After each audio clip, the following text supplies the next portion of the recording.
हरिः ओम्। ओंकारं बिंदु संयुक्तं नित्यं ध्यायन्ति योगिनः कामदं मोक्षदं चैव ओंकाराय नमो नमः। सदाशिवसमारम्भां व्यासशङ्करमध्यमाम् अस्मदाचार्यपर्यन्तां वन्दे गुरुपरम्पराम्। शङ्करं शङ्कराचार्यं केशवं बादरायणं सूत्रभाष्यकृतौ वन्दे भगवन्तौ पुनः पुनः। ध्यानमूलं गुरोर्मूर्तिः पूजामूलं गुरोः पदं मन्त्रमूलं गुरोर्वाक्यं मोक्षमूलं गुरोः कृपा। ॐ भद्रं कर्णेभिः शृणुयाम देवाः भद्रं पश्येमाक्षभिर्यजत्राः स्थिरैरङ्गैः स्तुष्टुवागुंसस्तनूभिः व्यशेम देवहितं यदायुः। स्वस्ति न इन्द्रो वृद्धश्रवाः स्वस्ति नः पूषा विश्ववेदाः स्वस्ति नस्तार्क्ष्यो अरिष्टनेमिः स्वस्ति नो बृहस्पतिर्दधातु। ओम शांति शांति शांतिः। सर्वेभ्यो नमो नमः। श्री गुरुभ्यो नमः। ओम समस्त जन कल्याणे निरतं करुणामयं नमामि चिन्मयं देवं सद्गुरुं ब्रह्मविद्वरं सद्गुरुं ब्रह्मविद्वरम्। ओम भद्रं कर्णेभिः शृणुयाम देवाः भद्रं पश्येमाक्षभिर्यजत्राः स्थिरैरङ्गैः स्तुष्टुवागुंसस्तनूभिः व्यशेम देवहितं यदायुः। स्वस्ति न इन्द्रो वृद्धश्रवाः स्वस्ति नः पूषा विश्ववेदाः स्वस्ति नस्तार्क्ष्यो अरिष्टनेमिः स्वस्ति नो बृहस्पतिर्दधातु। ओम शांति शांति शांति।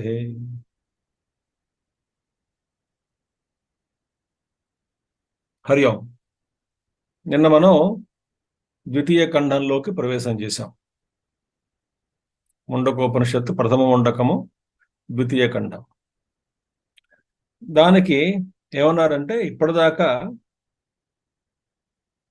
రెండు విషయాలు మనం చెప్పడం జరిగింది, అపర విద్య పరావిద్య. ఇప్పుడు అపర విద్య విషయము పరావిద్య విషయము. అపర విద్యలో ప్రస్తావించినటువంటి విషయము పరావిద్యలో ప్రస్తావించినటువంటి విషయం. అపర విద్యలో ప్రస్తావించినటువంటి విషయం సంసారము, పరావిద్యలో ప్రస్తావించినటువంటి విషయం మోక్షము. అయితే ఈ రెండు విద్యల మధ్య ఈ వివేచనం చెయ్యాలి విశ్లేషించడం కోసమని సంసార మోక్షం ఇది ఉత్తరో గ్రంథ ఆరభ్యతే. ఇప్పుడు మనం చదవబోయేటువంటి ఈ ఉత్తర గ్రంథం అంటే రెండవ ఖండంలో ఇక మొదటి నుంచి ఈ రెండు విద్యల మధ్య మనం రెండు విద్యలని వివేచనం చేసి ఈ రెండు విద్యల మధ్య తేడా ఏమిటి, వాటి ఫలితాలు ఏమిటి, వాటి సాధనలు ఏమిటి అని తెలుసుకోవాలి. దానికోసం అని చెప్పి ఉత్తరో గ్రంథ ఆరభ్యతే.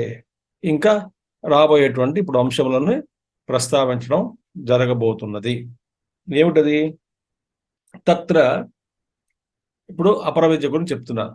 తత్ర అపర విద్యా విషయ కర్త్రాది సాధన క్రియా ఫలభేద రూప సంసార అనాది అనంత దుఃఖస్వరూపత్వాత్ హాతవ్య ప్రత్యేకం శరీరిభిః సామస్త్యేన నదీస్రోతోవద్ అవచ్ఛేద రూప సంబంధ.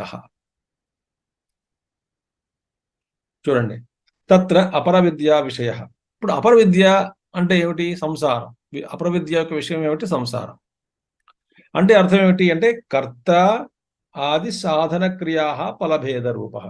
అంటే ముందు ముఖ్యం ఇక్కడ అపర విద్యలో ఏమిటి? కర్త ఉండాలి. కర్త, తర్వాత క్రియ,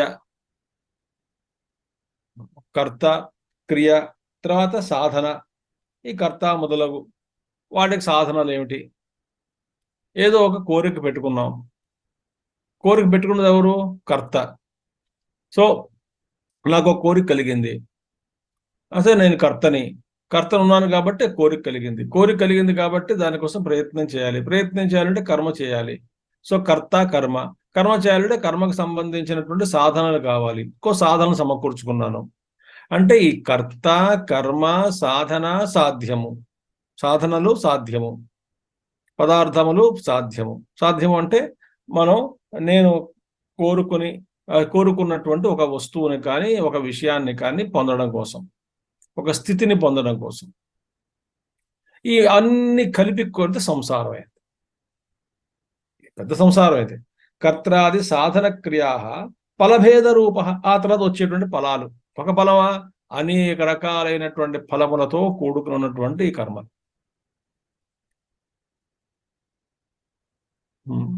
మనం ఏం చేస్తున్నాం అంటే మనందరికి కూడా చూడండి, కర్తను ఉన్నాం.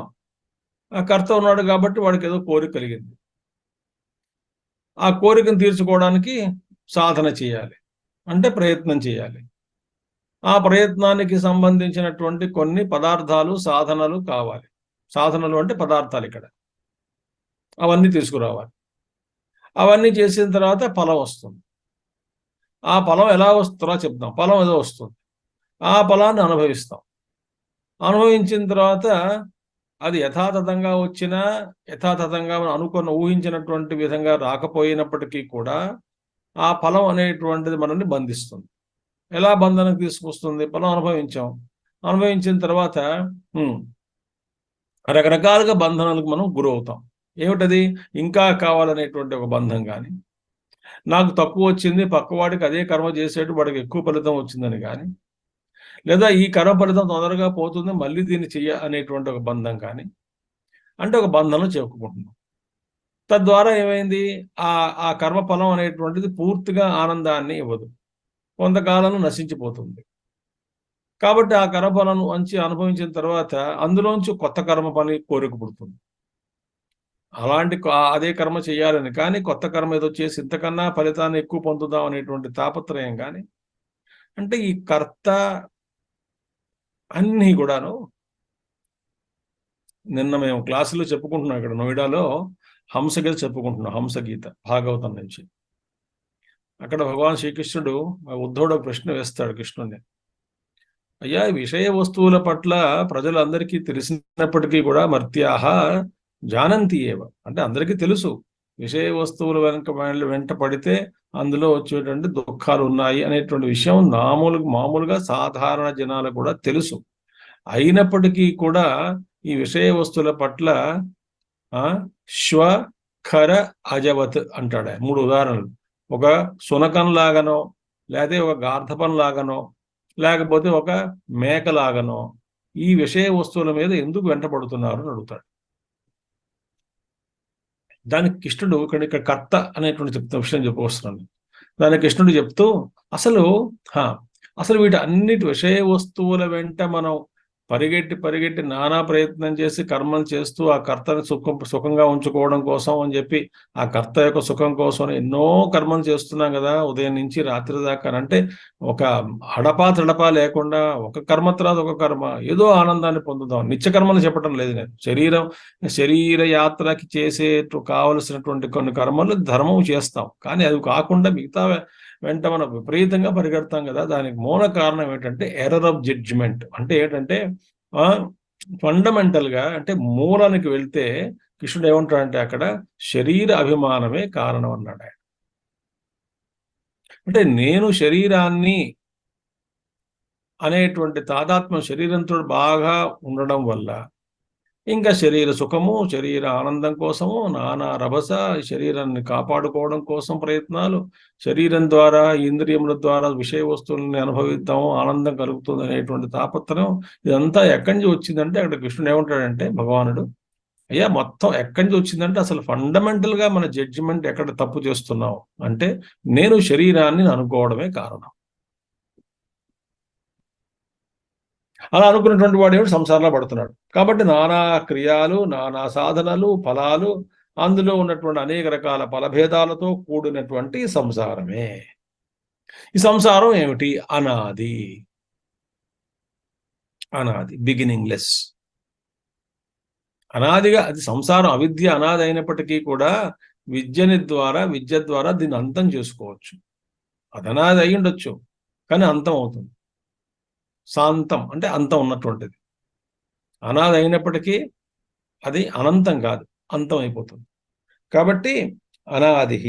ఇంకొకటి సంసార రూపం ఏంటి చూడండి, అనంత దుఃఖ స్వరూపత్వాత్.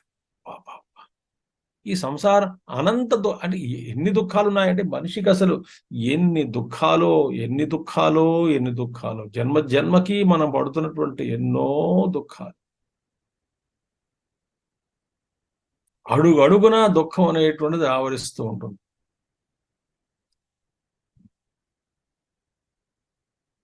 ఏదో కాఫీ తాగుతున్నాం, టక్కన పెదవి కాలింది, అంటుకుంది పెదవికి వేడికి, అబ్బా దుఃఖం.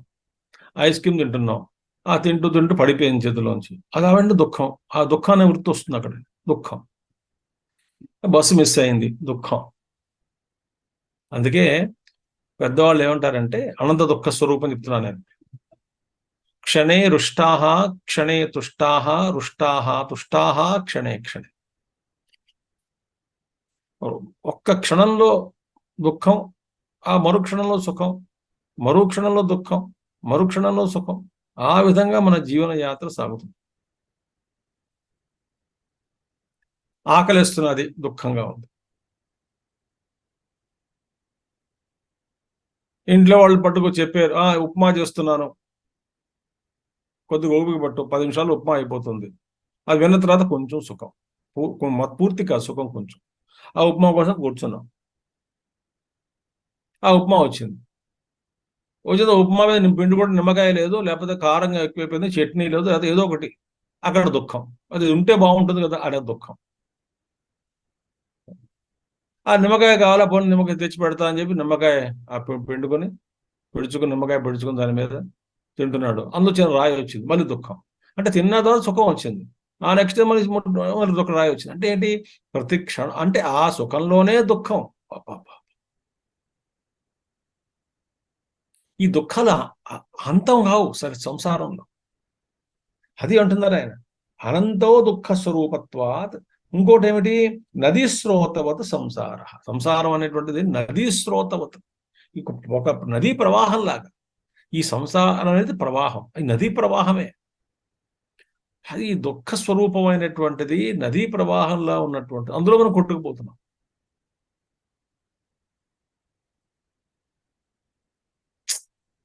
ధ్యానం బాగా చేయాలి అందరూ కూడా. ధ్యానం చేసుకుంటూ ఉంటే కొంత నెమ్మదిగా ఈశ్వర కృప, గురు కృప వల్ల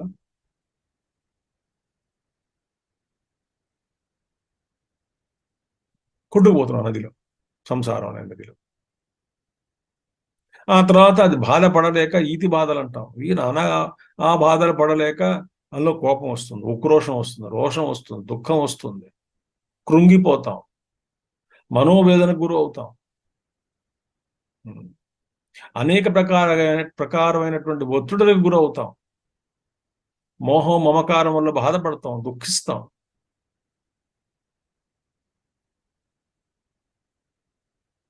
భయం వేస్తూ ఉంటుంది. నదీ స్రోతపు తగ్గుతుందా దారి అంటే కాదు, నాన్ స్టాప్ సంసారం ఇది. నదీ ప్రవాహం అంటే నాన్ స్టాప్. ఆ ఎండాకాలంలో ఎండిపోతుంది కదా, ఈ నది అలాంటిది కాదులేండి, ఇదంతా పెరినీల్ రివర్. మనం ఆ స్వరూపానికి జాగృతమైనప్పుడే ఇది ఎంత అవుతుంది. చూడండి, నదీ స్రోతవత్ హాతవ్య, దీనికి నశింపచేయాలి, దీనికి అంతం చేయాలి ఈ సంసారాన్ని. ఎవరి ద్వారా? ప్రత్యేకం శరీరిభి అంటున్నాడు ఆయన. ప్రత్యేకం శరీరిభి అంటే ప్రతి శరీరధారితోటి, అంటే లోపల. అక్కడ మన పెద్దవాళ్ళు ఏమంటారంటే భాష్యంలో అట్లోను వ్యాఖ్యానాల్లోనూ ఈ పదం ఎందుకు వాడారంటే ఏకజీవవాదాన్ని ఈ శంకరాచార్య వారు ఖండించారు. ఏకజీవవాదం ఒకటి ఉంది అని. ప్రతి అంతఃకరణంలోనూ ఆ అంతఃకరణలో ఉన్నటువంటి ఆ జీవుడు నేనుగా ఉన్నటువంటి ప్రతి అంతఃకరణంలో ఉన్నటువంటి ఆ బద్ధుడైనటువంటి ఆ జీవుడు ప్రతి శరీరభి అంటే ప్రతి ఒక్కడి చేత ప్రతి శరీరధారి ద్వారానే ఈ స్వరూపాన్ని పూర్తిగా తెలుసుకోవాలి. అంటే నా అంతఃకరణలో కలిగినటువంటి జ్ఞానము మీ అంతఃకరణలో కలగదు, మీ అంతఃకరణలో కలిగినటువంటి జ్ఞానం వేరే అంతఃకరణలో కలగదు. అంటే ఒక అంతఃకరణలో ఆత్మజ్ఞానం కలిగితే ఆయన ముక్తుడు అవుతాడు తప్ప మిగతా ఉన్నటువంటి వాడు, అందులో ఉన్నటువంటి వాడు ముక్తుడు కాదు. ఇది ఇవన్నీ చాలా సిద్ధాంతాలు ఉన్నాయి, ఎన్నో ఎన్నో ఎన్నో ఇవన్నీ వీటి గురించి మన ఇప్పుడు ప్రస్తావన అనవసరం. కాబట్టి దాన్ని ఖండిస్తున్నట్టుగా మహానుభావులు చెప్పారు. అంటే ప్రత్యేకం శరీరపి అంటే మనం అచ్చ తెలుగులో చెప్పుకోవాలంటే ఎవడికి వాడే తెలుసుకోవాలంటాం కదా. ఎవడికి వాడే తెలుసుకోవాలండి అంటాం కదా మామూలుగాను. లౌకికంలో కూడాను ఎవడికి వాడే తెలుసుకోవాలండి, మనం ఏం చేస్తాం, ఆ దురలవాట్లు ఏవో ఉన్నాయి, వాడికి వాడే తెలుసుకోవాలండి, వాడు తెలుసుకుంటే బాగుపడతాడు, తెలుసుకోకపోతే మనం ఏం చేస్తాం, చెప్పితే అర్థం అవుతుందా అండి, చెప్తే జరిగేటువంటిదానండి అంటాం కదా మనం వాడుక మాటల్లో. అదేవిధంగా ఎవడికి వాడు ప్రత్యేకం శరీరం సామస్త్యేన. సామస్త్యేన అంటే పూర్తిగా, అంటే అందులో ఇంకా కించిత్ లేశమాత్రం కూడా ఉండకూడదు. అవిద్య అనేది కానీ, అహంకారం కానీ, సంసారం ఇంత లేశమాత్రం కూడా ఉండకూడదు. పూర్తిగా ఆ సంసారం అనేటువంటి తొలగిపోవాలి. సామస్త్యేన హాతవ్య అవచ్ఛేద రూప సంబంధ, అంటే పూర్తిగా ఇది మొత్తం నశింప చేసుకోవాలి. అవచ్ఛేద రూపం ఈ సంసారం. అందుకే కృష్ణుడు ఒక సూత్రం చెప్పాడండి మన భగవద్గీతలోను, అసంగ శస్త్రేణ దృఢేణ చిత్వా. సంసార వృక్షాన్ని ఎలా నాశనం చేయాలంటే ఒకటే చెప్పాడు. ఏమిటిది? అసంగము అనేటువంటి శస్త్రాన్ని పట్టుకో. మనసులో నుంచి మనం ఎటువంటి వస్తువు మీద కానీ, విషయ వస్తువుల పట్ల కానీ, ప్రజల పట్ల కానీ, వ్యక్తుల పట్ల కానీ, పరిస్థితుల పట్ల కానీ, దేని పట్ల కూడా లోపల ఒక సంఘీభావాన్ని కనుక మనం లోపల అలా సంఘీభావం, చూడండి జాగ్రత్తగా వినండి, సంఘీభావం అనేటువంటిది ఒక గమ్ము లాంటిది, ఒక జిగురు లాంటిది. ఆ సంఘీభావము అంటే అటాచ్మెంట్, రాగము అనేటువంటిది లోపల ఉండడం వల్ల, అటాచ్మెంట్ అనేటువంటిది కలిగించు ఆసక్తి అనేటువంటిది ఉండడం వల్ల ఆ జిగురుకి ఏది తగిలినా అంటుకుంటుంది. అంటే ఏ విషయాన్ని మనం చూసినా, స్పర్శ చేసినా, వ్యవహారం కోసం చేయాలి కదా ఇంద్రియాల ద్వారాను, దేని చూసినా ఆ విషయ వస్తువు, ఆ సంఘటన ఆ స్మృతి రూపంలో అంటుకుంటుంది మనకి. ఎందుకని? అంటుకునేటువంటి ఒక పదార్థాన్ని మనం కలిగి ఉన్నాం కాబట్టి. ఏమిటి పదార్థము? ఆసక్తి.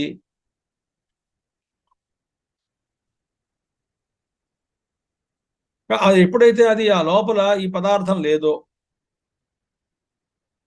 వైరాగ్యం అనేటువంటి కలదు, అసంగం అనేటువంటి వచ్చిందో, అది అంటుకోదు. ఇంకా వ్యవహారం జరుగుతుంది కానీ అంటుకోదు. అది అలా తగిలి పడిపోతుంటాయి కిందకి. కొంత అంటుకోవడానికి దగ్గరికి వచ్చినా ఏ వస్తువు కానీ, అనుభవం కానీ, నామరూపాల అయినటువంటి జగత్తు వచ్చి తగిలినా కూడా అది మనకు అంటుకోదు, పడిపోతుంది. దీనికి పెద్దవాళ్ళు ఇంకొక చిన్న ఉదాహరణ, చాలా చిన్న ఉదాహరణ ఏంటంటే, పనస తొనలు మనం తీస్తున్నప్పుడు ఏ విధంగా అయితే చేతులు నూనెలో పెట్టుకుని తొనలు తీస్తామో, అప్పుడేంటి? స్పర్శ జ్ఞానం కలుగుతున్నది, పని చేస్తున్నాం, క్రియ జరుగుతున్నది, తొనలు మట్టుకుంటున్నాం, అందులో ఉన్నటువంటి ఆ గింజను తీసేస్తున్నాం, తొనలు చక్కగా వెడగొడుతున్నాం, కానీ ఏది అంటుకో చేతికి. ఎందుకని అంటే నూనె రాసుకున్నాం కాబట్టి. ఇక్కడ ఉల్టా ఉదాహరణ, జిగురు ఉదాహరణ అంటుకోవడం అని చెప్పాను. ఇక్కడ నూనె అనేటువంటి అసంగం అనేటువంటి రాసుకుంటే ప్రపంచం అంటుకోదు. అక్కడైనా జిగురు అంటే అర్థం ఏంటి? అక్కడ ఆసక్తి అనేది పెట్టుకున్నాం కాబట్టి మనం ఏ అనుభవం పొందినా, ఎవరిని చూసినా, ఏ వస్తువుని చూసినా అది మళ్ళీ కావాలి, దానికి అతుక్కుపోతాం. ఇది అసంగం అనేటువంటి చేయగలిగితే క్రమక్రమంగా ఈ సంసారం అనేటువంటిది ఒక పెచ్చు పై పెచ్చులు ఉంటాయి కదా, అవన్నీ పెచ్చు ఊడిపోతూ ఉంటుంది. అది అవచ్ఛేద రూప సంబంధ తదు ఉపశమ లక్షణో మోక్ష. అలాంటి సంసారం నుంచి పూర్తిగా మోక్షం అంటే ఏమిటి? సంసారం నుంచి పూర్తిగా ఉపశమనం పొందడం అనేటువంటి స్థితి ఏదైతే మనకు కలిగించుకుంటామో ఆ స్థితి పేరే మోక్షము, కైవల్యము, స్వతంత్రం అనేటువంటి మన స్వరూపంగా మనం ఉంటాం. పరవిద్యా విషయ, అటువంటి మోక్షమే పరవిద్యా విషయం. పరవిద్యా విషయం అంటే ఏమిటి? విషయం ఏమిటి? మోక్షము అంటే ఏమిటి? సంసారం నుంచి ఉపశమనము. సంసారం అంటే ఏమిటి? దుఃఖ స్వరూపము. ఎలాంటిది? నదీ స్రోతవత్ అనంత అనాది అనంత దుఃఖ స్వరూపత్వాత్. అది అందుచేత ఈ సంసారం అనేటువంటిది నదీ ప్రవాహం అనేటువంటి దుఃఖం నుంచి మనం ఉపశమనం పొందడమే మోక్షము. ఆ మోక్షమే పరావిద్యకి విషయం. అంటే మన స్వరూపాన్ని మనం అసలు ఇది నేను శుద్ధ చైతన్య స్వరూపాన్ని అని తెలుసుకోవడం అనేటువంటిది అది మోక్షం. అప్పుడు అదేమిటి పరావిద్య విషయం. మోక్షం అంటే ఏమిటి? అనాది.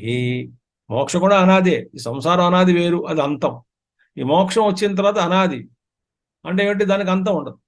మోక్షం అనేటువంటిది అనాది అనంతం. అది అది శాంతం. ఇది దానికి సరే సంసారం అనంతం. అది కూడా సరే అవిద్య అంతం అయిపోతుంది. సంసారం అంతం అవుతుంది జ్ఞానం వచ్చిన తర్వాత. ఈ మోక్ష స్థితి ఇంక ఎప్పుడు పోదది. ఒకసారి మనం ఆ స్వరూపాన్ని తెలుసుకుంటే అనంతతత్వంలోకి వెళ్తే అది మోక్షం. అనంతం అజరం. అది ఎప్పుడు క్షీణించదు.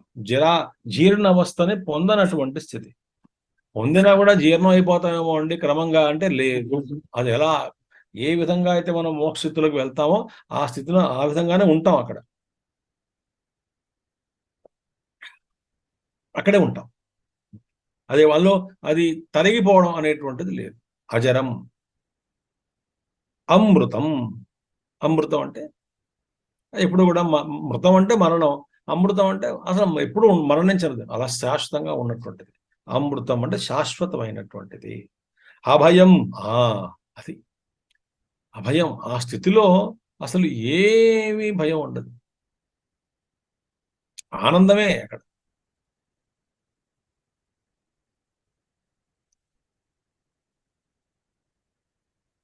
అజ్ఞానులు అంటే మనలాంటి వాళ్ళు ఆ స్థితిని గురించి ప్రస్తావించినప్పుడు అందులో అక్కడ ఏమిటి? నామరూపాలు ఉండవు, క్రియ విశేష గుణం ఏమీ ఉండదు, అన్నీ పోయాయి. నేను తప్ప భిన్నంగా ఇంకేమీ లేదు. ఉన్నది ఒకటే చైతన్య బ్రహ్మ వస్తువు. దాంతో నేను తాదాత్మ్యం పొంది ఉన్నాను కాబట్టి బ్రహ్మమే నేను అయ్యి ఉన్నాను కాబట్టి అక్కడ నేను అంటే బ్రహ్మమే. నాతో కూడా పక్కన కూడా కంపెనీకి ఎవరు ఉండరు. నేను ఒక్కడనే ఉంటాను, ఆనంద స్వరూపంగా ఉంటాను. నేనే ఇదంతా అయి ఉంటాను. ఆ స్థితిని గురించి ప్రస్తావించినప్పుడు అజ్ఞానం ఉన్నటువంటి వాళ్ళు భయపడతారు. అంబాబోయ్ అదేంటండి ఆ స్థితి, ఎవరు ఉండరా? ఎవరు ఉండరు. అంతా మీరే అయి ఉంటారు, అన్నీ మీలోనే ఉంటాయి. అసలు అది అన్నీ మీలో ఉంటాయి అనేటువంటిది ఒక స్థితి. అసలు ఏమీ ఉండవు అనేటువంటిది నిజమైనటువంటి స్థితి. అందుకనే అభయే భయదర్శిన అంటారు. ఆ అభయమైనటువంటి స్థితిలో కొంతమంది అజ్ఞానులు తెలుసుకోక దానిలో భయం చూస్తారు. కానీ అదేమిటది? అభయం. ఆ స్థితిలో భయం ఎందుకని? ఎక్కడైతే ద్వితీయ వస్తువు ఉంటుందో అక్కడ భయం ఉంటుంది.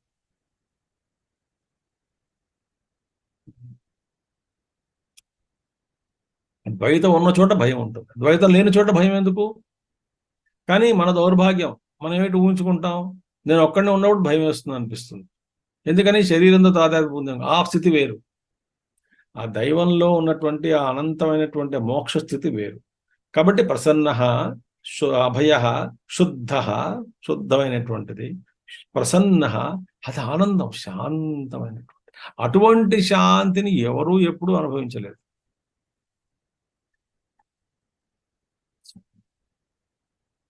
ఆ శాంతి అది అక్కడే మోక్షమే శాంతి. శాంత, ప్రసన్న, స్వాత్మ ప్రతిష్టా లక్షణ అంటే అది మనలో మనం నిలబడిపోయేటువంటి స్థితి. అది మనలో మనం మనంగా నిలబడడం అనేటువంటి, తనలో తాను తానై ఉండుట, తనలో తాను తానుగా తానై ఉండుట అనేటువంటి స్థితిలో అది దీని స్వరూపం, మోక్ష స్వరూపం. తాను తానుగా తనలోనే స్థిరంగా ఉండడం అనేటువంటి అది మోక్ష స్థితి, అది ఆనంద స్థితి. స్వాత్మ ప్రతిష్టా లక్షణ పరమానంద, అమితమైనటువంటి ఆనందం అందులో ఉంటే అమితమైనటువంటి ఆనందం. దేనివల్ల ఆనందం? అది ఆనందం బయట లేదు, అక్కడ వస్తువే లేదు. అక్కడ వస్తువు నుంచి ఆనందం వచ్చిందా అంటే అది కాదు. ప్రపంచమే లేదు అక్కడ. వస్తువు నుంచి ఆనందం లేదు, ప్రపంచం నుంచి ఆనందం లేదు, ఎక్కడా లేదు. ఆనందం మన స్వరూపమే అది.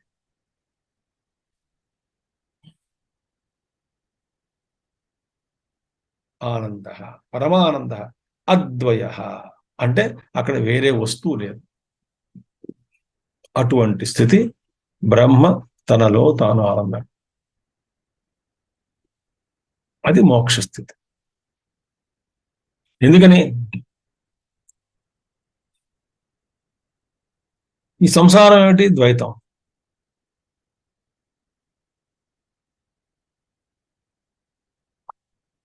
అంత మార్పుతో కూడుకున్నటువంటిది.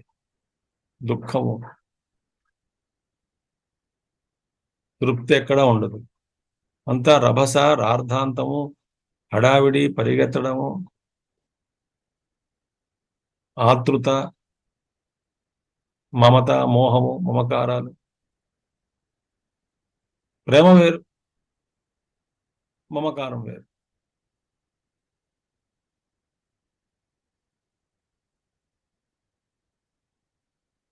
అది సంసారం. ఇది సంసారం, అది మోక్షం. పూర్వం తావద్ అపర విద్యాయా విషయ ప్రదర్శనార్థం ఆరంభ. మొట్టమొదటిగా ఈ గ్రంథంలో అంటే ఈ ఖండంలో అపర విద్య విషయాన్ని గ్రంథం ప్రస్తావిస్తుంది. ఏమిటది? తద్దర్శనే తన్నిర్వేద ఉత్పత్తే, తన్నిర్వేద ఉపపత్తే. ఇప్పుడు ఇంకోటి ఏమిటి? ఇప్పుడు ఏమంటున్నారు? ఇప్పుడు ముందు అదేమిటండి అపర విద్య, అసలు అపర విద్యని త్యాగం చేయాలి కదా, అపర విద్య వెంట పడకూడదు కదా. అవును, మరి అపర విద్య గురించి ప్రస్తావించడం ఎందుకండి అంటే, అపర విద్య గురించి ప్రస్తావించిన తర్వాత, అపర విద్య అంటే ఏమిటో తెలుసుకున్న తర్వాత, అందులో ఒడిదుడుకులు తెలుసుకున్న తర్వాత, లోటుపాట్లు తెలుసుకున్న తర్వాత, లోపాలు ఇక దోషాలు తెలుసుకున్న తర్వాతనే వాటి యందు నిర్వీర్యత అనేటువంటిది ఏర్పడుతుంది. అది తెలియనంత కాలం నిర్వీర్యత ఏర్పడుతుంది.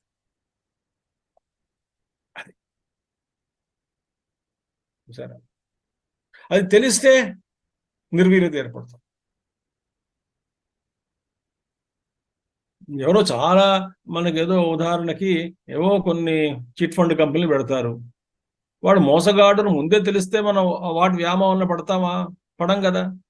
వాడు ఏదో 10 రూపాయలు కట్టండి, 1000 రూపాయలు ఇచ్చేస్తాను వచ్చే వారం అంటాడు. అబ్బాయి ఇది బాగానే ఉంది కదా అని చెప్పి 1,00,000 కట్టాం. 10 లక్షలు వస్తాయి వారం రోజుల్లో. మొదట కొంతమంది వాడు ఇస్తాడు కూడా. వాడు ఎప్పుడైతే కోట్లు కోట్లు సంపాదించుకున్నాడు, రాత్రి మకం ఎత్తేసాడు. మరి ఎందుకు ఆ ప్రలోభానికి గురయ్యాము అంటే, మనలో లోభం ఉంది కాబట్టి, గ్రీడ్ ఉంది కాబట్టి. అది మనం తెలుసు అనుకోండి, దీనివల్ల దుఃఖమే వస్తుంది, ఇది శాశ్వతం కాదు, ఇది అసత్యము అని తెలిసినప్పుడు, ఇందులో ఆనందం ఉండదు సుమా అని తెలిసినప్పుడు వాడు వెంట పడతామా? పడం కదా. అంటే ఏమిటి? అపర విద్యలో ఉన్నటువంటి లోపాలు, దోషాలు తెలుసుకున్న తర్వాతనే నిర్వేద ఉపపత్తి, దాని యందు నిర్వేదం అనేటువంటిది అంటే వైరాగ్యం అనేటువంటిది ఏర్పడుతుంది కదా. కాబట్టి తథాచ వక్షతి, తదనుగుణంగానే మనం ఒక మంత్రాన్ని చెప్పుకోబోతున్నాం, భవిష్యత్తులో వస్తుంది తర్వాత. పరీక్షలోకాన్ కర్మచితాన్ ఇది ఇత్యాదిన. ఇలా ఆ శ్లోకాల ద్వారా, ఇలాంటి మంత్రాల ద్వారా ముండకోపనిషత్తులోనే ముందు ముందు ప్రస్తావించడం జరుగుతుంది. కాబట్టి నిర్వేదం అనేటువంటిది రావాలి. నిర్వేదం ఆయా నహి అప్రదర్శితే పరీక్ష ఉపపద్యత. అంటే అప్రదీక్షతే ఇండీడ్, అప్రదర్శితే పరీక్ష న ఉపపద్యత. అది అంటే ఏమిటి? వాటిని గురించి మనం పూర్తిగా తెలుసుకోవడం అంటే వివరించి చెప్పకపోతే పరీక్ష న ఉపపద్యత. వాటి గురించి పరీక్ష చేయాలి కదా. పరీక్ష చేయాలంటే వాటి గురించి క్షుణ్ణంగా తెలియకపోతే, చెప్పకపోతే, వీటి గురించి అపర విద్యా విషయం, అపర విద్య గురించి పూర్తిగా మనకి చెప్పకపోతే, వాటి గురించి మనకి తెలియకపోతే వాడిని ఏం పరీక్షిస్తాం? ఇంకా ముందు అది ఎవడో పూర్తిగా తెలిసిన తర్వాత ఆ పరీక్ష. అంటే పరీక్ష ఉన్న కొన్ని వస్తువులు పరీక్షించాలి మనం. అంటే అన్ని వస్తువులు ఇక్కడ ఉంటేనే కదా పరీక్షించగలం. పరీక్షే అంటే ఇప్పుడు డాక్టర్ గారికి రిపోర్ట్ చూపించాం డయాగ్నోస్టిక్స్ లో, సెంటర్ రిపోర్టు అంటే మనం ఏ ఏ పరీక్షలు చేయించుకుని ఆ రిపోర్ట్ వస్తేనే కదా ఆయన చూడగలడు, చెప్పగలడు ఏమున్నాయి ఇందులో అని. అదేవిధంగా అసలు ఈ విషయం తెలిస్తేనే కదా, అపర విద్య విషయం తెలిస్తేనే దేన్ని పరీక్షించాలి అని తెలుస్తుంది అప్పుడు. అవి అప్రదర్శితే పరీక్ష ఉపపద్యత. పరీక్ష అది ప్రదర్శించకపోతే, చెప్పకపోతే వాటి గురించి అపర విద్య గురించి అపర విద్యను పరీక్షించడం, అపర విద్యను పరీక్షించి తెలుసుకోవడం అనే ఈ క్షణం అంటే చూడడం. పరితః ఈ క్షణం పరీక్షణం అంటే అన్ని వైపుల నుంచి, అన్ని కోణాల నుంచి వాటి గురించి క్షుణ్ణంగా తెలుసుకోవడాన్ని పరీక్ష అంటారు. కాబట్టి పరీక్షణం నహి అప్రదర్శితే పరీక్ష ఉపపద్యత ఇది తత్ ప్రదర్శయన్ ఆహ. వాటిని చూపించడానికి ఏమిటి, ఈ కర్మకాండలో ఉన్నటువంటి లోపాలు చూపించడానికి. అప్పుడే మనకు వైరాగ్యం కలుగుతుంది. లేకపోతే బాగుంది బాగుంది అనుకుంటా.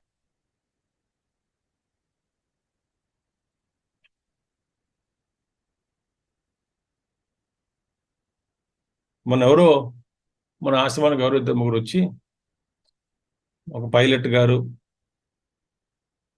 మనకు మిషన్ సభ్యులు వీళ్ళందరూ కూడా వచ్చి అందులో వాళ్ళు మంచి ఒకటి కారు కొంటే నష్టాలా లాభాలా అని వాళ్ళు చర్చ మొదలుపెట్టారు. ఏదో వాళ్ళు మాట్లాడుకుంటున్నారు, నేను కూర్చుని వింటున్నాను కొంతసేపు. అంటే ఏంటి, ఈ కారు కొండ కొత్త ఈ పరిస్థితుల్లో ఈ రోజులలో కారు కొండ అనేటువంటిది నష్టమే కానీ లాభం లేదని నిర్ణయించారు వాళ్ళు.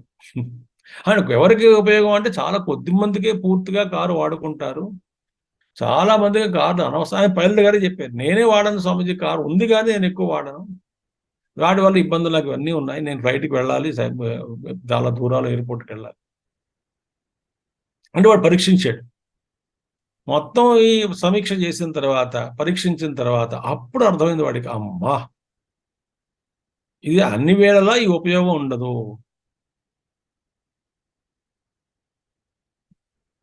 ఆయన బాగా మంచి వేదాంతి కాబట్టి ఆయన, స్వామీజీ నేను ఒకప్పుడు బైక్ మీద వెళ్ళిపోతాను, ఆ ర్యాపిడో బైక్ తెప్పించుకుంటాను, అద్దె బైక్, వాడి మీద కూర్చొని వెళ్ళిపోతాను, వాడు తీసుకెళ్ళిపోతాడు, తొందరగానే వెళ్ళిపోతాం. నాకు ఈ మొహమాటాలు కార్లో దిగాలని పైలట్ అనేది లేదు, ఎక్కడున్నా అడ్జస్ట్ అయిపోతాను. వాడికి ఆ గుణం ఉంది కాబట్టి హాయిగా ఉన్నాడు. అది అంటే ఏంటి, ఒక ఏ వస్తువుని మనం ఇప్పుడు ఇల్లు కడదామంటే దానిలో ఉన్నటువంటి లోపాలు ఏమిటి, అవసరమా కాదా, ఇన్ని పరీక్షించాలి, అది చెప్తారు ఇక్కడ. అందుకనే ఈ కర్మకాండ గురించి ప్రస్తావిస్తుంది. అందులో ఏమిటి లోపాలు చెప్తున్నారు, మంచిదే ఎవరికి, అందులో లోపాలు ఏమిటి అవి చెప్తున్నారు ఈ మంత్రంలో. 1వ మంత్రం, తదేతత్ సత్యం మంత్రేషు కర్మాణి కవయో యాని పశ్యన్ తాని త్రేతాయాం బహుదా సంతతాని తాని ఆచరథ నియతం సత్యకామాః ఏషవః పంథా సుకృతస్య లోకే. తదేతత్ సత్యం మంత్రేషు కర్మాణి కవయోః యాని పశ్యన్ తాని త్రేతాయాం బహుదా సంతతాని తాని ఆచరథ నియతం సత్యకామాః ఏషవః పంథా సుకృతస్య లోకే. ఇది అంగీరసుడు. ఇప్పుడు మనకి ఉపనిషత్తు ఎవరు చెప్తున్నారు, అంగీరసుడికి. అంగీరసుడు చెప్తున్నాడు ఎవరికి, సామాన్యంగా మానవ జాతిని ఉద్దేశించి ఇచ్చినటువంటి ఈ మంత్రం. ఆయన మానవ జాతి ఉద్దేశిస్తున్నాడు, ఓ మానవ జాతి, ఓ మనుష్యులారా ఇది వినండి. వేటి గురించి చెప్తున్నారు, తదేతత్ సత్యం. అది తదేతత్ సత్యం, అది ఏంటిది, ఏది, కిం తత్, అదే మంత్రం ముందు తదేతత్ సత్యం అనేటువంటిది. సత్యం అంటే అవితథం అన్నారు ఇక్కడ, అవితథం. ఇక్కడ ఇక్కడ సత్యము అనేటువంటి పదాన్ని మనం అర్థం చేసుకోవాలి. ఇక్కడ సత్యం అంటే పరబ్రహ్మ పరమాత్మ సత్యం కాదు. అక్కడ నేను మనం చెప్పుకుంటున్నా సత్తు అండ్ త్యత్తు, సత్ అంటే నామరూపాత్మకం జగత్తు, ఆ అర్థం వేరు. ఇక్కడ సత్యం అంటే ఏమిటంటే, సత్యము అంటే కర్మ, కర్మ ఫలములు అని అర్థం. వావి సత్యం అంటున్నాడు, శాశ్వతమైనటువంటి సత్యం కాదు. ఇక అందుకే సత్యం ఏమన్నారు ఆయన శంకరాచార్య వారు, అవితథం. వితథం అంటే ఏమిటంటే, వితథం అవితథం. వితథం అంటే ఏమిటి, ఎందులో అయితే ఆ ఏ పదార్థంలో ఆ ధర్మం ఏ ధర్మం వల్ల ఉంటే ఆ పదార్థం అపదార్థంగా ఉంటుందో అలా లేకపోతే ఎందులో అయితే దట్నెస్ అంటే అది ఆ లోపల తత్వం సారం. అందుకే ఏమన్నది ఇక్కడ వితతం అంటే ఏమిటి? Which does not have thatness inverted commas, అది వితతం అంటే ఏది కనబడుతుంది కానీ అందులో ఏది మనం చూద్దాం అనుకుంటున్నామో అందులో అది లేదు. ఏ వస్తువు మనకు ఎలా గోచరిస్తున్నదో వాస్తవానికి అది కాదనమాట. అది దాన్ని వితతం అంటాం.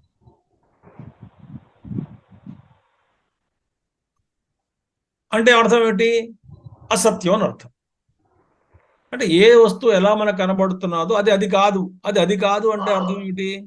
అది అసత్యం అని అర్థం. మేము మనకు పొరపాటున ఒక వస్తువును చూసి మరో వస్తువు అనుకుంటాం, అది వితతం. అలా కనబడుతున్నది కానీ అది కాదు అంటే అర్థం ఏమిటి? అసత్యం అని అర్థం. ఇక్కడ ఏమిటి? అవితతం. అవితతం అంటే అర్థం ఏమిటి? సత్యం. అది సత్యం అంటే అవితతం. అంటే అంటే ఏ విధంగా వేదములు కర్మకాండలో ఉన్నటువంటి విషయాన్ని ప్రస్తావించడం జరిగిందో అవన్నీ కూడా సత్యము అంటున్నారు. అది చెప్తా ప్రస్తావన. వేద మంత్రాలలో కర్మకాండకు సంబంధించినటువంటి మంత్రాలు వాటి యొక్క ఫలములు అన్నీ కూడా సత్యము అని ఎవరు అంటున్నారు? అంగీరసుల వారు చెప్తున్నారు. ఎవరికి? మానవ జాతిని ఉద్దేశించి చెప్తున్నారు.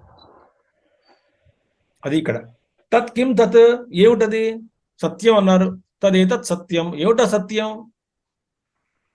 ఏమిటి నిజం? ఏది అసత్యం కానిది అంటే చెప్తున్నారు. ఏమంటున్నారు? మంత్రేషు, మంత్రాలలో. అంటే ఏ మంత్రాలు? ఋగ్వేదాది ఆఖ్యేషు అంటే ఋగ్వేదము, యజుర్వేదము, సామవేదము ఇలాంటి ఈ వేదంలో ఉన్నటువంటి మంత్రములు. మంత్రేషు ఆ మంత్రాల వేదాల్లో ఆ మంత్రాల ద్వారా ఇచ్చినటువంటి కర్మాణి అగ్నిహోత్రాదీని మంత్రై ఏవ ప్రకాశితాని. అది ఈ అగ్నిహోత్రాది కర్మలు వేదంలో ఇవ్వబడ్డాయి, ప్రస్తావించబడ్డాయి.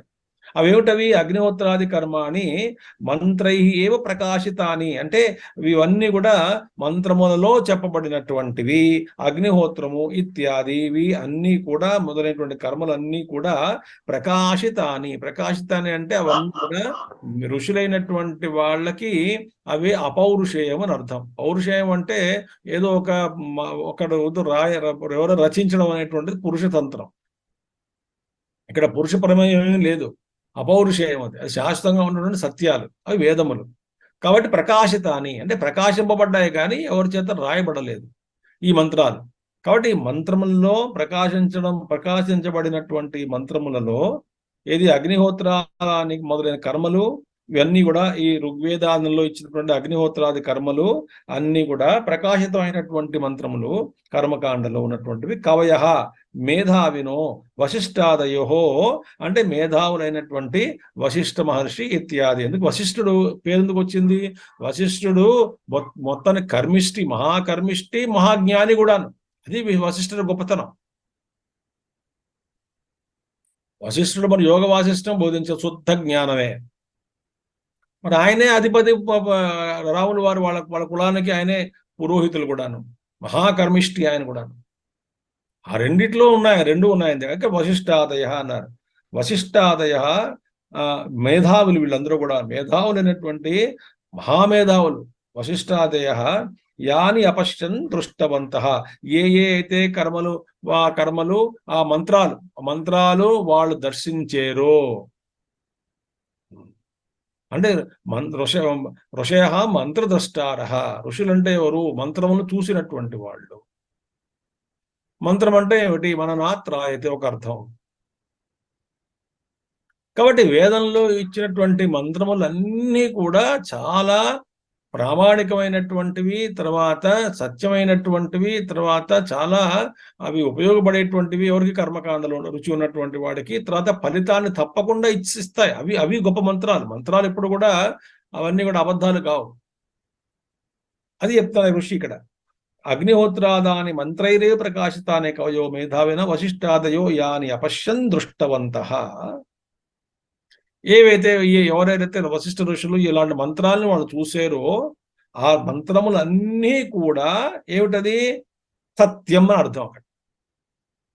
యావద్ యత్తద్ ఏతత్ సత్యం. అది ఏకాంత పురుషార్థ సాధనత్వాత్. అంటే అన్నీ కూడా వీళ్ళు దర్శించినటువంటి ఈ మంత్రములన్నీ కూడా సత్యమే, వేదంలో చెప్పబడ్డాయి. యత్ ఏతద్ సత్యం. కాబట్టి రుచులచే దర్శించబడిన అన్ని మంత్రములు కూడా సత్యము. అది ఏకాంత పురుష అంటే పురుషార్థ సాధన. అంటే ఇవన్నీ కూడా ఏకాంత పురుషార్థ సాధనత్వాత్. అంటే పురుషుడు, ఏ పురుషుడు అంటే ఎవరికైతే కర్మకాండ, అధికారులు ఎవరు? కర్మకాండ రుచున్నటువంటి పురుషులకి ఇవి ఏమిటైంది? అది మనం మామూలుగా పురుషార్థ ధర్మార్థ కామ, ఈ ధర్మార్థ కామములను పూర్తిగా మనకి లభించేటువంటి ఒక మార్గం ఏమిటి అంటే వేదముల్లో ఇవ్వబడినటువంటి కర్మకాండ ద్వారా ధర్మ అర్థ కామములను మనం సంపాదించుకోవచ్చు, తీర్చుకోవచ్చు. ధర్మార్థ కామములు మనం కలిగించుకోవచ్చు. మోక్షం కాదు, మోక్షం అనేటువంటిది జ్ఞానానికి సంబంధించినటువంటిది. సో కర్మకాండ అదే అలా సత్యం అంటే సత్యము. ఇది పురుషార్థ సాధనములు. కాబట్టి పురుషార్థ సాధన అయినందువల్ల అన్నీ కూడా సత్యమే. పురుషార్థ సాధనత్వాత్ యత్ ఏతద్ తత్ సత్యం. అది అంటే ఎంతో మంది పురుషులు సాధకులు అంటే కర్మకాండలో రుచి ఉన్నటువంటి వాళ్ళు వీటన్నిటిని ఆచరించారు, ఆయా ఫలితాలను వాళ్ళు పొందారు. కాబట్టి ఋషి ఏమంటున్నారు ఇక్కడ? కర్మకాండలో ఇచ్చినటువంటి మంత్రములు, ఆ మంత్రముల ద్వారా వచ్చేటువంటి ఫలితములు, ఎవరైతే ఈ కర్మకాండకి యోగ్యులో ఆ వచ్చేటువంటి ఫలితములన్నీ కూడా సత్యములు. అంటే కర్మకాండ మొత్తం కూడా సత్యమే. అది అంటే మనం ఆచరించాలా? అదే ప్రస్తావన. ఇప్పుడు జాగ్రత్త వినండి. ఇప్పుడు ఈ అధ్యాయంలో మనం ఏం చెప్పబోతున్నాం? ఈ రెండింటినీ మనం వివేచనం చేసి చూడాలి. అది అపర విద్యా విషయం సంసారము, పరవిద్యా విషయం మోక్షము. ఈ రెండు విద్యల్ని మనం చూసి అంటే ముందు తెలుసుకోవాలి. ఇది సీమ, ఇది వీటి ప్రభావం, ఇది వీటి ఫలాలు, ఇవి వీటి స్వభావం, ఇది. అలాగే పరవిద్య ఇది పరవిద్య అంటే ఇది. ఈ రెండింటిని మనం తెలుసుకున్న తర్వాత విశ్లేషించడానికి అవకాశం ఉంటుంది. అప్పుడు మనం పరీక్షించవచ్చు. ఇది పూర్తిగా ఉంది అని. అన్ని పూర్తిగా పట్టుకురా అప్పుడు చూసి చెప్తా అంటాం కదా మనం. సగం పట్టుకొస్తే ఏం చెప్తాం? ఇది కరెక్ట్ అని. అన్ని ఇప్పుడు ఎక్కడైతే పరీక్షించాల్సినటువంటి వస్తువులు కానీ ఏదైనా ఉంటే అన్ని తీసుకొచ్చి నా ముందు పెట్టు, అప్పుడు చూసి చెప్తానంటాం కదా. ఆ విధంగా చేస్తున్నారు. అందుచేత ఇక్కడ ఏంటది? తానిచ వేద విహితాని ఋషి దృష్టాని. ఇవన్నీ కూడా వేదం చే విధించబడినటువంటి కర్మలు. ఋషి దృష్టాని ఇలా మంత్రములు. ఈ మంత్రము ఋషి దృష్టాని. సో మంత్రము కర్మ. ఆ మంత్రం ద్వారా కర్మ చేయడం. కాబట్టి ఇక్కడ సత్యం అంటే ఏమిటి? ఇక్కడ వ్యావహారిక సత్యం, పారమార్థిక సత్యం కాదు. పారమార్థిక సత్యంలో కర్మ ఉండదు, వ్యావహారిక సత్యంలో కర్మ ఉంటుంది. ఇప్పుడు చాలా అవసరం. తర్వాత మనం లౌకికంగా చూసుకుందాం. ఇది అసలు నిస్సారమైనటువంటిది. కాబట్టి తానిచ వేద విహితాని ఋషి దృష్టాని కర్మాణి త్రేతాయాం త్రయీ సంయోగ లక్షణాయాం హోత్ర అధ్వర్య ఔద్గాత్ర ప్రకారాయాం అధికరణభూతాయాం బహుదా బహుప్రకారం సంతతాని ప్రవృత్తాని కర్మభిః క్రియమాణాని త్రేతాయాం వా యుగే ప్రాయశః ప్రవృత్తాని. ఇప్పుడు ఇలాంటి కర్మలు ఉన్నాయి. ఎక్కడో పడ్డ త్రేతాయాం అంటే త్రయీ సంయోగ లక్షణాయాం. అంటే ఇక్కడ ఈ మూడు వేదములలో ఋగ్వేదము, యజుర్వేదము, సామవేదం, ఈ మూడు కూడా కలిపి త్రయీ విద్య అంటాం. త్రయీ విద్యామాం సోమపాః పూతపాపాః. త్రయీ విద్య అంటే వేద విద్యల్లో ఈ కర్మకాండం ద్వారా ఆచరించడం ద్వారా పూతపాపాః అన్ని పాపాలు తొలగించుకొని ఆ స్వర్గానికి వెళ్ళి అక్కడ భోగాలు అనుభవిస్తారు. క్షీణే పుణ్యే మర్త్యలోకం వినశ. అదంతా అయిపోయి మళ్ళీ వెనక్కి వస్తారు. గీతలో వస్తుంది. త్రయీ విద్య ఇది. అంటే మనకి ఈ కర్మకాండలో ఇచ్చినటువంటి మంత్రం 3 రకాలు. ఒకటేమో ఋగ్వేద మంత్రములు, యజుర్వేద మంత్రములు, సామవేద మంత్రములు. ఈ విధంగా 3 మంత్రాలు 3 భాగాలుగా ఉన్నాయి. అంటే పెద్ద కర్మలో చేస్తాం అనుకోండి, అందులో కొన్ని కర్మల్లో కొన్ని హోమ యజ్ఞయాగాది కర్మల్లో ఈ 3 మంత్రాలు ప్రయోగం చేస్తాం. ఋగ్వేద మంత్రాలు చదువుతారు, యజుర్వేద మంత్రాలు చదువుతారు, సామవేద మంత్రాలు చదువుతారు. అధర్వణ వేదం ఉండదు. ఎందుకంటే అధర్వవేదంతో ఏ కర్మకాండ కూడా ముడిపడి ఉండలేదు కాబట్టి, దానికి డైరెక్ట్ గా సంబంధం లేదు కాబట్టి అధర్వణతోటి దాని మూడు వేదములే అంటాం. కర్మకాండకు సంబంధించినటువంటి ఋగ్వేదం, యజుర్వేదం, సామవేదం. మరి సామవేదం కూడా ఋగ్వేదమే, దాని గానం చేయబడితే సామవేదం అయింది. అందుచేత ఈ 3 మంత్రాలు, ఈ 3 గారు ఇక్కడ ఏమిటది, ఇక్కడ మొత్తం చూడండి. లక్షణాయం హోత అంటే ఎవరు? ఋగ్వేద మంత్రాలు చదివేటువంటి వాడు ఆ హోత కూర్చుంటాడు. తర్వాత అధ్వర్య అంటే యజుర్వేద మంత్రాలు చదివేటువంటి వాడు అధ్వర్యుడు. ఉద్గాత అంటే ఉద్గాత సామవేద మంత్రాలు చదివేటువంటి వాడు. యజ్ఞకర్మ జరుగుతున్నది, ఈ 4 వస్తారు, బ్రహ్మగారు కూర్చుంటారు. ఈ ప్రవృత్తాన్ని తర్వాత బహుప్రకారం సంతతాని. సో ఈ 3 ప్రకారంగా ఔద్గాత్ర ప్రకారాయాం అధికరణ భూతాయ, ఈ 3 ఆధారపడింది ఏది కర్మలన్నీ కూడా. మంత్రోచ్చారణ సరిగ్గా ఉండాలి, మంత్రం చదువుతున్నప్పుడే ఆహుతి వెయ్యాలి, ఏ ఆహుతి కూడా అందులో మిస్ అవ్వకూడదు. అందులో చాలా క్లిష్టమైనటువంటిది కర్మకాండ చేయడం అనేటువంటిది, అది చెప్తారు. కాబట్టి ఔద్గాత్ర ప్రకారాయాం, ఈ 3 ప్రకారాలతో కూడుకున్నటువంటి యజ్ఞములు అధికరణ భూతాయాం బహుప్రకారం సంతతాని, అనేక ప్రకారాల్లో సంతతాన్ని వ్యాపించింది. వేదంలో అన్ని కూడా రకరకాల హోమాలు, ప్రక్రియలు, క్రియలు, ఎన్నో. అసలు వేదంలో కర్మకాండ భాగమే ఎక్కువ, ఉపాసనాకాండము కర్మకాండము ఎక్కువ, జ్ఞానకాండం చాలా తక్కువగా ఉంటుంది. జ్ఞానానికి వచ్చేసరికి అసలు ఇంకా 5 ప్రిన్సిపల్స్ అంతే, PhD లెవెల్. జ్ఞానకాండంలో తక్కువ, కానీ చాలా సాధన చేయాలి. ఎందుకంటే జాగ్రత్తగా ఇంకొకసారి, ఈ మొత్తం మీద భూమి మీద ఉన్నటువంటి జనాభాలో 1,00,000కి కానీ లేకపోతే 10 లక్షలకి 9,99,999 మంది కర్మకి అర్హులు కానీ జ్ఞానానికి అర్హులు కాదు. మనం కూడా జ్ఞానానికి అర్హత వచ్చింది అంటే రమణ మహర్షి లాగానో, తపోవన్ మహారాజు లాగానో, మా గురువు అయినటువంటి పరమ గురువులు వాళ్ళందరూ కూడా, గురువు గారు, తపోవన్ మహారాజు వాళ్ళందరూ కూడా అంతే, అక్కడే అలా ఉన్నారంతే. మా గురుదేవులు అదే స్థాయి. వాళ్ళు జ్ఞానానికి అర్హులు అంటే అర్థం ఏమిటి? మొత్తం అసలు ఆ లోపల ఆత్మచింతన, ఆత్మవిచారం, దానికి అర్హులు. మనకి చాలా కర్మలు ఉన్నాయి, మనకు చాలా బంధాలు ఉన్నాయి, మనకు చాలా కమిట్మెంట్స్ అంటాం ఇంగ్లీష్లో. కమిట్మెంట్స్ ఏవో చేయాలండి, అది చేయాలండి, ఇది చేయాలండి, కోరికలు చాలా ఉన్నాయి. కాబట్టి ఈ 3 కూడా అందరు జనాభా మొత్తం మీద చాలా మంది, ఎక్కువ శాతం కర్మకాండకి అధికారులు, జ్ఞానకాండం కాదు. ఏదో కోటుకో నూటుకో ఒకడు ఉంటాడు ఎక్కడో అక్కడ. మనుష్యానాం సహస్రేషు కశ్చిత్ యతతి సిద్ధయే యతతామపసిద్ధానాం కశ్చిత్ మాం వేతి తత్వత అంటారు కృష్ణుడు. ఎవరో ఒకటి తెలుసుకుంటాడు అనేక మందిలో నన్ను, తత్వదృష్ట్యా, సారంతో.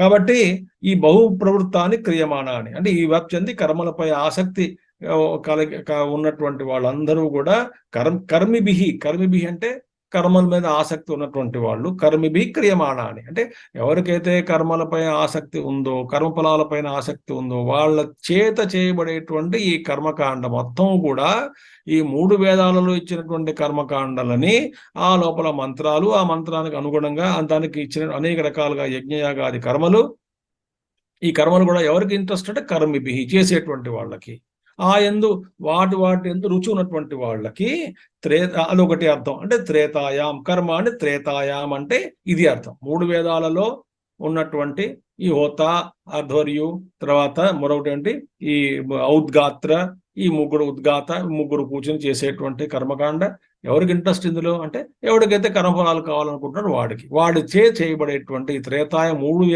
వేదాలలో ఇచ్చినటువంటి కర్మకాండలు అని అర్థం ఇక్కడ త్రేతాయాం అంటే.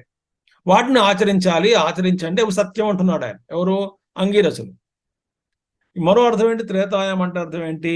లేదా త్రేతాయాం వా యుగే ప్రాయశః ప్రవృత్తాని, లేదా త్రేతాయుగంలో చాలా ఎక్కువగా ఇవన్నీ కూడా అంటే మనం అంటాం కదా, త్రేతాయుగంలో యజ్ఞయాగాది కర్మలు ఎక్కువ, కృతయుగంలో తపస్సు, త్రేతాయుగంలో యజ్ఞయాగాది కర్మలు, ద్వాపర యుగంలో వచ్చేసరికి భక్తే, కలియుగంలో ఇంకా నామస్మరణను కర్మ ఎక్కువ. ఏ కర్మ? మన లౌకిక కర్మలు ఎక్కువైపోయాయి మనకి. వైదిక కర్మల గురించి ప్రస్తావన చేస్తున్నాం, మనం లౌకిక కర్మలు ఎక్కువైపోయినాయి.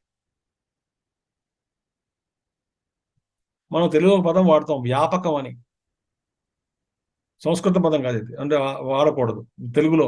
తెలుగు వ్యాపకం అంటే ఏదో వ్యాపకాలు చాలా ఉంటాయండి, అంటే అన్నెసరీ అన్వాంటెడ్ థింగ్స్ చాలా ఉన్నాయని అర్థం. ఎందుకు ఈ వ్యాపకం నీకు అంటే, ఎందుకు ఈ చెత్త అంతా నీకు అని అర్థం. అలాగ మనకి జీవితంలో వ్యాపకాలు ఎక్కువ. ఇవే ఈ వ్యాపకాలతోటే మన సమయం అంతా పోతున్నది.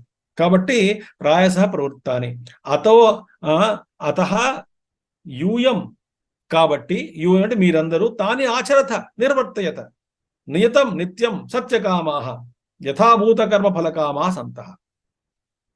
మీరు ఎవరు సత్యకాములు అంటే ఎవరు? ఏ విధంగా ఏ యజ్ఞ కర్మకాండ ఎలా ఇవ్వబడిందో దానికి అనుగుణంగా చేస్తూ ఫలాలను పొందేటువంటి వాళ్ళు, పొందాలని కోరుకునేటువంటి వాళ్ళు సత్యకాములు.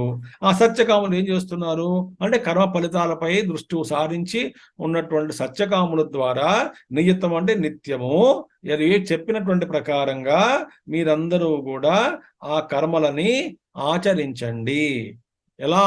తాని ఆచరత సత్యకామాః యథాభూత కర్మ ఫలకామాః సంతః ఏషో యుష్మాకం పంతా మార్గః సుకృతస్య.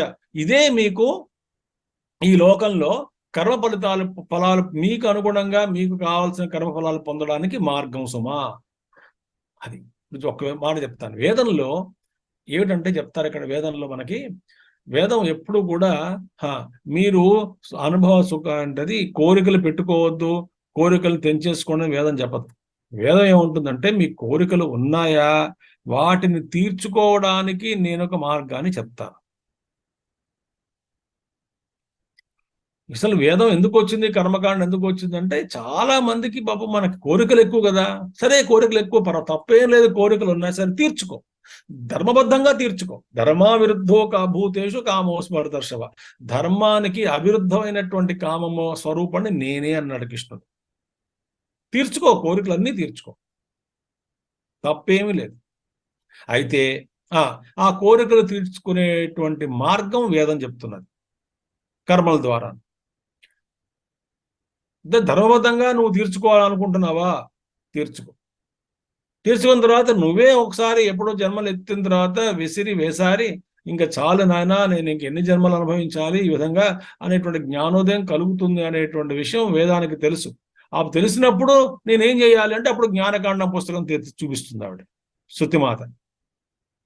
నాయన, నాది బహిర్ముఖం అనేటువంటిది కర్మకాండ ముఖం అయితే, లోపల ఒక అదృశ్యమైన ముఖం ఉంది, దాన్ని నేను ముందు పట్టుకొస్తా అని చెప్పి ఆ ముఖంతో దర్శనం ఇస్తుంది ఆవిడ. ఏముంటుంది ఆవిడ? నాయన, ఇది నివృత్తి మార్గము, ప్రవృత్తిశ్చ నివృత్తి. ఈ రెండు ద్విధోహి వేదోక్త ధర్మ అంటారు శంకరాచార్య శంకర గీతా భాష్యంలో. ప్రవృత్తి లక్షణం, నివృత్తి లక్షణం. ఈ ప్రజాపతులు వీళ్ళందరూ ప్రవృత్తి లక్షణం, సనక సనందనాదులు నివృత్తి లక్షణం. ద్విధోహి వేదోక్త ధర్మ. కాబట్టి ఇక్కడ మీ అందరికీ కూడా కర్మకాండలు చేస్తూ ఫలాన్ని మీరు పొందాలి అనేటువంటి వాళ్ళందరికీ కూడా, మీరందరూ కూడా యుష్మాకం, మీ అందరికీ పంతాహ మార్గము. దేనికి? స్వయం నివర్తస్య కర్మణోలోకే ఫల నిమిత్తం. అంటే మీరు చక్కగా ఆచరించి ఫలితాలని ఈ లోకంలో పొందడానికి మీకు కావలసినటువంటి ఈ యొక్క విధానం కానీ మార్గం కానీ వేదం చూపిస్తున్నది. ఇదే మీకు మార్గము. స్వయం నిర్వర్తస్య, మీరు స్వయంగా చక్కగా దీన్ని ఆచరిస్తూ కర్మణో లోకే ఫల నిమిత్తం లోక్యతే. చూడండి, ఫల నిమిత్తం లోక్యతే దృశ్యతే బుధ్యత ఇది కర్మఫలం లోక ఉచ్యతే. లోకము అంటే ఏమిటి? అక్కడ మనం ఇలాగ కర్మఫలాన్ని పొందడానికి ఇది మార్గం అంటే ఏమిటి? ఇప్పుడు లోకే చూడ పదం సుకృతస్య లోకే, లోకము. లోకే అంటే అర్థం ఏంటి ఇక్కడ? లోక్యతే దృశ్యతే అంటే లోక్యతే అంటే చూడబడుచు, లోచనము, ఆలోకనం అంటే ఆలోకనం చూడడం. లోక్యత అంటే చూడబడినటువంటిది, నెంబర్ 1 చూడబడునది. రెండవది అంటే లోక్యతే అంటే దృశ్యతే అంటే చూడబడినది. లోక్యత అంటే ఈజ్వల్ టు దృశ్యతే ఈజ్వల్ టు చూడబడినది. ఏది? కర్మలు, కర్మఫలాలు. కర్మఫలాలు మీకు సుస్పష్టంగా మీ కళ్ళ ముందు కనబడతాయి. ఊహ అక్కర్లేదు. మీరు కర్మ సరిగ్గా చేయండి, ఆ ఫలితం మీ ముందు కనబడుతుంది. ఒకటి. బుజ్జతే, దాన్ని అనుభవిస్తాం. అనుభవించబడేటువంటిది కర్మఫలము. కాబట్టి లోక్యతే అంటే దృశ్యతే లేదా బుజ్జత ఇది కర్మఫలం. లోక ఉచ్యతే. ఇప్పుడు జాగ్రత్తగా వినండి, ఒక చిన్న విషయం చెప్తాను మీకు. లోకము అంటాము. లోకం అంటే అర్థం ఏంటి? ఇది అర్థం. లోక్యతే దృశ్యతే బుజ్జతే ఇది లోక, కర్మఫలం. లోకము అంటే ఏమిటంటే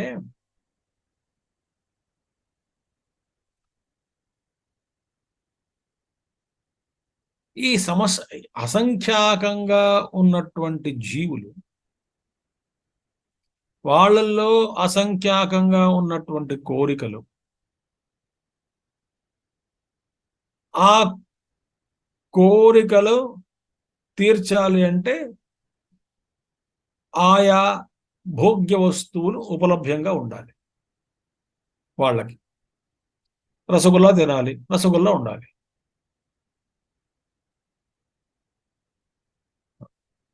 ఇప్పుడు ఈ ప్రపంచం చాలా మంది లోకల్ మన భూములు మన చాలా మంది ఉన్నారు. ఇప్పుడు మీ పట్టణం తీసుకోండి, టౌన్, చాలా మంది ఉన్నారు. ఇంతమందిలోనూ ఒక మీ జనాభా ఒక 50 లక్షలు అనుకోండి. మీ ఊర్లో ఆ 50 లక్షల మంది అక్కడే ఉన్నారు. అందులో కొంతమందికి సినిమాకి వెళ్ళాలి కోరికొచ్చింది. అంటే ఆ రోజు ఆ పూట సెకండ్ షో, ఫస్ట్ షో ఏదో ఒకటి, ఒక 10,000 మందో 5,000 మందో మొత్తానికి ఏదో ఆ సినిమా హాల్ని బట్టి వాళ్ళు సినిమాకి వెళ్ళారు. అంటే వీళ్ళందరిలో కూడా ఒక కోరిక ఉంది, ఏమంటే సినిమా చూడాలి అనేటువంటిది. అంటే common field of experience is called లోక. అది లోకమైంది.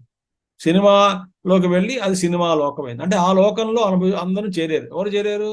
ఆ సినిమా చూడాలి అనుకున్నటువంటి జీవులందరూ అక్కడికి వెళ్ళారు. అది సినిమా లోకమైంది. అలాగే కొంతమందికి హోటల్కి వెళ్ళి భోజనం చేయాలి అనుకున్నారు. అంటే ఆ హోటల్కి ఆ టైంలోనే. కాబట్టి కొంతమందికి హోటల్కి వెళ్తే అదంతా ఒక లోకమైంది. అంటే అక్కడ ఉన్నటువంటి హోటల్ పదార్థాలు భోజనం చేస్తూ ఆనందిస్తూ ఉన్నటువంటి ఒక గ్యాంగ్ ఉంది ఒకటి. వాళ్ళ ఆ లోకమైంది. అంటే కామన్ ఫీల్డ్ ఆఫ్ ఎక్స్పీరియన్స్. అలాగే భూమి తీసుకోండి. భూమి మీద ఉపలభ్యం అవుతున్నటువంటి భోగ్య పదార్థాలు అనుభవించడానికి ఏవైతే దృశ్యంగా ఉన్నాయో, కనబడుతున్నాయో, అనుభవం చేయొచ్చో, భోజనం చేయొచ్చో, అంటే బుజ్జతే అనుభవింపదగినటువంటి ఈ భోగ్య పదార్థాలు ఏవైతే భూమి మీద ఉపలభ్యంగా ఉన్నాయో, ఈ భూమి మీద ఉపలభ్యమైనటువంటి నానా విధములైనటువంటి భోగ్య పదార్థాలను అనుభవించాలి కర్మకు అనుగుణంగా అని అనుకొని కొంతమంది జీవులు భూలోకానికి వస్తారు. లోకం అంటే ఈ భూమిలో ఈ లోకం అయింది. అంటే ఎందుకు లోకం అయింది? Common field of experience. అంటే అందరం చేరాం. ఎవరు వస్తారు ఇక్కడ? భూమి మీద ఉపలభ్యమైనటువంటి పదార్థాలని అనుభవించడానికే వస్తారు. కర్మఫలాలు మంచో చెడో ఏదో మొత్తానికి ఇక్కడ అనుభవించాలి. ఇది ఒక భూలోకం అయింది. అది లోకం అంటే ఏమిటి? ఒక plane of experience, common field of experience. అది చెప్తారు ఇక్కడ. అంటే ఈ లోకంలో అంటే ఇది ఏ లోకంలో అయితే స్థూలమైనటువంటి పదార్థములు లభ్యం అవుతున్నాయో, పంచీకృత పదార్థములు స్థూల పదార్థములు లభ్యం అవుతున్నాయో, ఆ పదార్థాలను అనుభవించడానికి స్థూల శరీరం ఉన్నదో కావాలో అటువంటి స్థూల శరీరధారులు వాళ్ళ ఇంద్రియముల ద్వారా స్థూలమైనటువంటి వస్తువుల్ని అనుభవించడానికి అవకాశం కలిగినటువంటి ఒక క్షేత్రం ఏదైతే ఉన్నదో ఆ క్షేత్రానికి పేరు. అందులో చాలా రకాల జీవులు వస్తారు. ఆ జీవులు వచ్చి కలిసి కూర్చుంటారు. ఆ లోకంలో ఉన్న వస్తువులు అనుభవించాలని కూర్చుంటున్నారు కాబట్టి వస్తున్నారు కాబట్టి దాన్ని భూలోకము అన్నారు. బ్రహ్మలోకము, గంధర్వలోకము, అదే గాన ప్రియులు అక్కడ అందరూ కూడా. బాగా పాడేవాడు వెళ్ళిపోతాడంటే గంధర్వలోకం వెళ్ళిపోతాడు వీడు. ఇప్పుడు అక్కడి నుంచి వచ్చాడేమో అక్కడికి పోతున్నాడు అంట. అంటే బ్యాండ్ బాజీ పార్టీ అంతా కూడా వాళ్ళకి బాగా అంటే అందరూ బాగా పుణ్యం చేసుకుంటే ఆ లోకంలో బాగా వెళ్ళి అక్కడ కూర్చొని పాడుకుంటూ ఆ లోకం వేరు, ఆనందం వేరు. Common field of experience. అది మాల్ లాగా. మాల్లో బోల్డ్ షాపులు ఉంటాయి. ఒక షాపులో 100 మంది చూస్తారు, 20 మంది చూస్తుంటారు ఒక షాపులో. ఎవడ లోకం వాడిది. చెప్పుల లోకం, బట్టల లోకం, తిండి లోకం, వాచీలు కొనుక్కునే షోరూము, సూట్ కేసు కొనుక్కునే షోరూమ్, ఒకటి రకరకాల లోకాలు ఉంటాయి. అందరూ ఆ లోకాలకు పోతారు. అలాగే బ్రహ్మాండంలో చాలా లోకాలు ఉన్నాయి. వాడి కోరికలను బట్టి ఆ లోకానికి పోతాడు. అంటే ఆ లోకం ఈ కర్మఫలం ద్వారా, ఈ కర్మకారణాల ద్వారా ఆ లోకంలో అంటే ఇక్కడ చక్కగా కర్మఫలాలు మనం కనబడతాయి, సుస్పష్టంగా కనబడతాయి, సందేహం లేదు, అనుభవించవచ్చు. అది చెప్తున్నాడు ఆయన. తదర్థం తత్ప్రాప్త ఏష మార్గ ఇత్యర్థ. అలాంటి విషయ వస్తువులను ప్రార్థించుకోవడానికి కర్మమే మార్గము. యాని ఏతాని అగ్నిహోత్రాదీని త్రయ్యామీతాని కర్మాణి తాన్యేష పంత అవశ్య ఫలప్రాప్తి సాధనం ఇత్యర్థ. కాబట్టి ఈ 3 వేదాలలో అగ్నిహోత్రాది కర్మలు ఇవ్వడం జరిగి అగ్నిహోత్రాదీని త్రయ్యాం అంటే 3 వేదాలలో అగ్నిహోత్రములు ఇట్లాంటివి కర్మలు ఇచ్చినటువంటి విహితాన్ని మనకి విధించబడినటువంటి కర్మలు ఏవైతే ఉన్నాయో ఆ కర్మల్నే తాన్యేష పంథ అవే మీకు మార్గము, అవశ్య ఫలం ప్రాప్తి, ఇవి తప్పకుండా ఫలాన్ని మీకు ఇస్తాయి అని అది అర్థము. సాధనం అవశ్య ఫల ప్రాప్తి సాధనం అంటే సందేహం లేకుండా నిస్సందేహంగా మీకు ఆ ఫలితాలను పొందడానికి ఇది ఒక మార్గము సుమా అని అంగీరసుల వారు చెప్తున్నారు. తత్ర అగ్నిహోత్రమేవ తావత్ ప్రథమం ప్రదర్శనార్థం ఉచ్యతే సర్వకర్మాణం ప్రాధాన్యాత్ తత్కథం ప్రాధాన్యాత్ తత్కథం. ఇక్కడ ఏ రిచువల్ చేసినా కూడా మొట్టమొదటి అగ్నిహోత్రమే చేయాలి. అంటే అగ్నిహోత్రమే కామన్ బేస్. అందులో విశిష్టమైనటువంటి మంత్రములు, విశిష్టమైనటువంటి కర్మములు, విశిష్టమైనటువంటి ఉద్దేశాలతోటి ఆయా కర్మలు ఇవ్వడం జరిగింది, ప్రధానమైనటువంటి రిచువల్స్. కానీ అందరూ చేయాల్సిన ఏమిటి? అగ్నిహోత్రం. కాబట్టి అగ్నిహోత్రం అనేటువంటిది మొట్టమొదటి ఒక కార్యం, అందరూ చేయాల్సి ఉంటుంది అగ్నిహోత్రం కార్యం. కాబట్టి తత్ర అగ్నిహోత్రమే తావత్ ప్రథమం. కాబట్టి అన్ని కర్మల్లో ప్రథమంగా ఉండేటువంటిది అగ్నిహోత్రమే. కాబట్టి దాన్ని చూపించడానికి, దాని గురించి చెప్పడానికి సర్వకర్మాణం ప్రాధాన్యాత్ అన్ని కర్మల్లో ప్రధానమైనటువంటిది ముందు అగ్నిహోత్రమే. కాబట్టి అగ్నిహోత్రాన్ని ముందు దాని గురించి ప్రస్తావించడం 2వ మంత్రంలో జరుగుతున్నది. తత్కథం అది ఏ విధంగా చెప్పబడుతుంది, వివరింపబడుతుంది అంటే ఈ 2వ మంత్రంలో ఈ అగ్నిహోత్రంలో ఉన్నటువంటి ఒక చాలా అగ్నిహోత్రం అంటే కర్మకాండ కష్టము అని చూపిస్తున్నాడు ఈయన. అది అందుకని ఇంకే తర్వాత ఆఖరికి ఏమొస్తుందంటే కర్మకాండ చాలా కష్టం చేయడం. చేయాలనుకున్నవాడు చేయొచ్చు. అది మనం వచ్చే రాబోయే నెలలో మనం ఈ 2వ మంత్రం నుంచి చెప్పుకుందాం. ఓం పూర్ణమద పూర్ణమిదం పూర్ణాత్ పూర్ణముదచ్యతే పూర్ణస్య పూర్ణమాదాయ పూర్ణమేవావశిష్యతే. ఓం శాంతి శాంతి శాంతి. హరి ఓం సద్గురునాథ్ మహారాజ్ కీ జై. హరి ఓం శ్రీ గురుభ్యో నమః. సమస్త గురు పరంపర.